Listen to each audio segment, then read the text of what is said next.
Hi everyone, welcome to video number 4 on how to speak to our own animals fluently without having any blocks. My name is Akshaya Kaure. I'm a nature and animal telepathic communicator, which means I can speak to plants, animals and other species telepathically. In the last 3 videos, we saw step by step how in my personal journey I have learned to have block-free communications with my own animals. Begin with understanding where the blocks are coming and the reasons for the blocks. Start with smaller, simpler, casual questions which have very simple answers, which are not things that can make a big change to your life, but they help a lot in our communications. Then in the next video we discussed about how we should verbalize those answers instantly in our head so that we don't allow our conscious mind to start thinking and hence diluting the information that comes to us.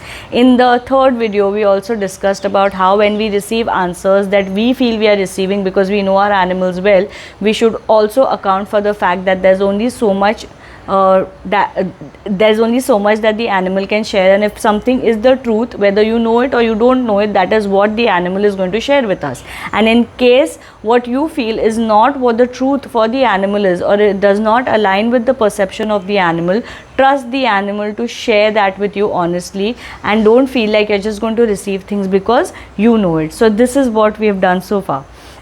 In today's video, I'm going to share with you another thing that I have also shared previously in one of the videos. However, this I have found very helpful for myself when it comes to speaking with my own animals, is going back to my animal and asking for help. We always hesitate to ask for help, and that is something that I have learned from animal communication, that there's absolutely nothing wrong when it comes to asking for help, and especially from our own animals and nature around us, because they are there to help us. So every time I feel blocked, every time I feel like I'm drawing a blank, or every time I feel like I'm not able to communicate, be it with my own animals or even with others, I reach out to my own animals and ask them what I should do. And whatever I feel, I think, I imagine, whatever it is that in that point that I go through, I accept it wholeheartedly as an answer from the animal without doubting it and questioning it. So you have to be open, yes. And there also, if you draw a blank, just ensure that you get an answer. That is the key to animal communication, that whenever you ask a question, when you draw a blank, just get an answer. In whatever way you can get an answer, just get an answer, because whether or not the answer is right or wrong is something that we will check later.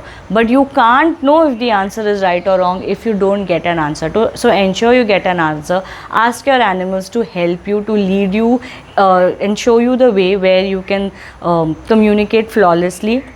In fact, if sometimes you receive answers which you feel are a part of your own projection, do not hesitate to go back to your animal and ask, okay, suppose if I'm talking to Tango, I'll ask Tango, this is what I received. Please tell me if this is what you're sharing with me, or if it is a figment of my imagination, or is it my own projection. And Tango has always, or any other animal for that matter, they always ensure, or even plants or nature in general, will always ensure that they give you the right answer to whether it is our own imagination, our own projection, or whether it's really an answer that's coming from the animal.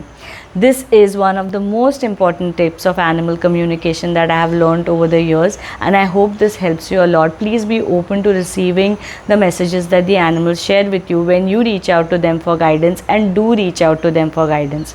I hope you enjoyed watching this video and found it helpful.